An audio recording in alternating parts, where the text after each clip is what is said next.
For me, Mother Teresa, the strangest thing about your work is that you were compelled to go out on your own to discover. God works in mysterious ways. Why, for instance, do you think he blessed you with such high social standing, Bertha, or surrounded you with men who had important posts in the military, or gave you a friendship with Alfred Nobel? And why do you think he awakened you to your purpose by means of such a closer encounter with the effects of war and poverty? Obviously, he had a plan for you. I do remember feeling for your nervousness and anxiety when I took the stand in front of my peers on behalf of peace. It was very different from all the times that I stood in front of students in the office.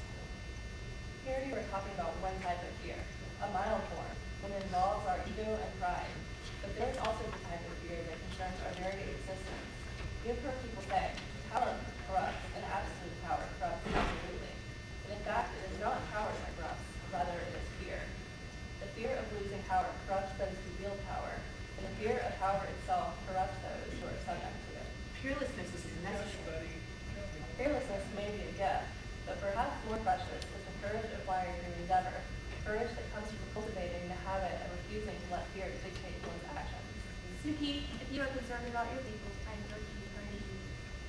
The Burmese have always been and will always be Buddhist, Mother Teresa. My people are not intolerant of other religions. We embrace Catholicism as a way of expressing ourselves, in fact. We did not do it as a condition of survival, yet nor do we abandon our culture.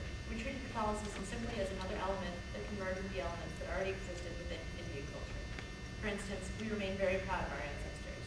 This sounds a lot like my experience in Kenya, but I am still curious why you consider fighting to be a viable solution in this day and age, Rigoberta. Perhaps it would have been nicer if I had laid down in the road and let a tank run over me. My brother and father were burned alive. My friends and family were poisoned and starved. My mother was kidnapped, raped, and killed. I did not hesitate to take up arms against our oppressors. What a deathful world is the facts. Yet I still think the idea of perfect happiness. Isn't the issue of women's rights tied to achieving peace? I have tried to focus people's attentions on the needs of mothers and children. For what good can peace bring so long as society is unjust? Indeed, how long can such peace last? Jane, war is not only ultimately pointless, but it robs the world of its resources and leads directly to social disintegration and poverty. There are so many things we need to invest in, and yet we waste our precious finite resources on those things that bring only more trouble. I am fond of children, though I have none of my own. I wish I had more time to dedicate to the needs of children, public health, and world peace. Children are the only living souls who do not yet have received war. May one day all the people of this earth forget what war is. May peace reign supreme from the moment forward. My dream is a simple one. Not a utopia. No, not at all. Just something like democracy. That will do. When I ran for president in 2007, even though the Civil War had been over for more than a decade, I was never given a chance to compete. Sometimes the problem is that we are women in a man's world. For instance, I was shocked to learn that the same male colleagues whom I had worked with and risked my career and my life for before the revolution treated me like a pariah afterwards because I would not wear a headscarf. I had suddenly in the blink of an eye become a weak woman who needed to be disciplined for her own good. We have, I imagine, all had our struggles with discrimination. Women have always needed to cross boundaries in order to be taken seriously by them. I remember overstepping my boundaries once when I wrote a book on scientific theory. It turned out to be a highly respected work. What did people think about it? They never knew I had written it. Only my own and a good friend of mine did. And why was that? For one thing, I had written under a pseudonym.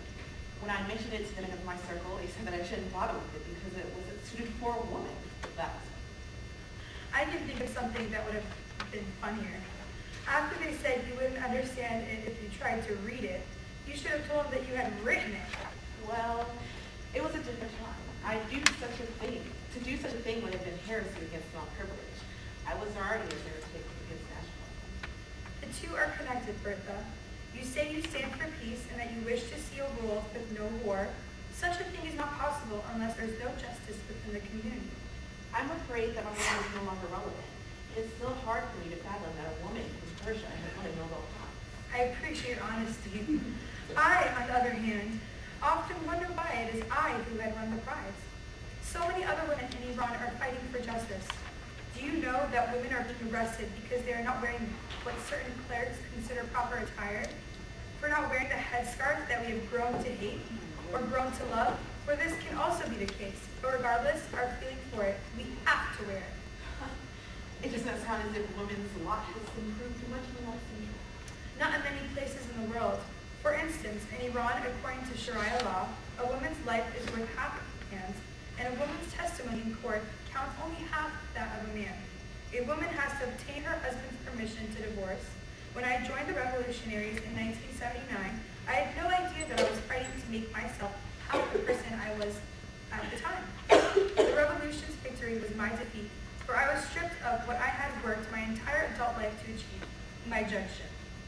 I, too, lost a hard-earned position on a technicality. In 1981, when the chance to run for a seat in the Kenyan Parliament arose, I became very excited. I was working at the University of Nairobi at the time and living in university funding housing, but I gave all that up and resigned for a chance to participate in running the country. It was not until after I quit my job that the ruling party decided to deny my candidacy. As a result, I was left jobless and homeless. I know only too well what it is like to be dismissed by men who believe they are naturally superior to women. Many other women and I protested, and while things slowly got a little better, I still could not hold my previous job. I was not even allowed to practice law again until the early 1990s. So instead, I spent a lot of time writing. Well, we do change enough, in my opinion, oppressed women who certainly have experienced injustice based not on what a person has done in life, but on who he or she is. As a woman, I found it difficult to fight back at times, but like you, Rigoberta, I could not sit back and give up. Far from it. I was greatly inspired to action when the president of Kenya assisted me, told me to go home like a proper woman and let men handle state business. I have not dedicated myself to the feminist struggle, but as a political leader, I've had to assume a role that was traditionally a male role in my society. The growing tensions between Russia and the rest of Europe were, in my time, some of the greatest barriers we could imagine to peace. And of course, by and large, the governments in Europe were run by men. Although I could not imagine the kind of power the women exercise in the world today, at the same time, I never felt that peace in Europe was a fantasy. In fact, I was absolutely certain, entertaining not an iota of doubt, that by the end of the century, the world would have put aside war forever. Nearly a dozen women have won the Peace Prize for more than a concern for peace in Europe, Bertha. After winning the prize, I began considering its real meaning. Not for a second had I thought it was meant for me as an individual. Such lofty recognition could be intended only for what someone's life symbolized, the path or approach they had followed in pursuit of a higher purpose. Throughout my career, I have repeated one refrain, an interpretation of Islam that is in harmony with equality and democracy, is an authentic expression of high faith. Over the years, I have endured all manners of slights and attacks, but when I heard the statement of the prize read aloud, heard my religion mentioned, specifically alongside my work for defending human rights, I knew at that moment what was being recognized. The belief in a positive interpretation of Islam and the power of that belief to aid the millions of Iranians who aspire to transform their country peacefully. Our life's work cannot be documented in one brief conversation. However, I must briefly mention the Albert Einstein Institution. Like all of you, I had a calling, and mine was to create an institution committed to the defense of freedom, democracy, and the reduction of political violence and the use of nonviolent action.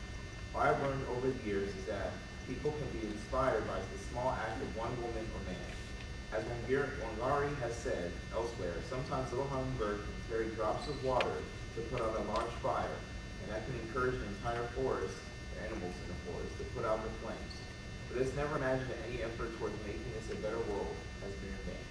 What we learned from our work at Hull House is that all social advancement, any achievements in peace or justice, depends as much on an increase in moral sensibility as on an increased sense of duty. In our efforts to sustain the moral energy necessary to work out more satisfactory social relations, we often sacrifice energy that would otherwise legitimately be directed at fulfilling personal and family claims, what we cannot help but consider the higher claim. Moreover, to preserve human institutions and traditions is not enough. There may come times of reconstruction during which the task is laid upon a hard-pressed generation to sacrifice itself in the interest of humanity. And yet the accomplishment I remain most proud of is my children. While I am extremely grateful for the recognition that the Peace Prize has brought to the Green Belt movement, and while my political career has been a privilege to be sure, that I may leave my children a legacy to my country is my proudest thought. My people were my children. Whether the prize will change anything for them, I don't know. Daughter, I pray that no pain or sorrow ever extinguishes your joy in God and that you never are overwhelmed by the darkness. In 1996, my health declined, as I'm afraid my spirit had many years before. I eagerly took the sacrament in my hospital room. I told one of my children, Jesus is asking me a bit too much. But later, unable to speak, I wrote on a piece of paper, I want Jesus. How I longed to go home. One night, not long after I found myself unable to breathe, at that very moment the electricity in Calcutta went out. And although the sisters had acquired 2 independent electric supplies, both lines were cut at the same time. Mercifully, their machines could not be started, as the city's lights were extinguished, so was my life.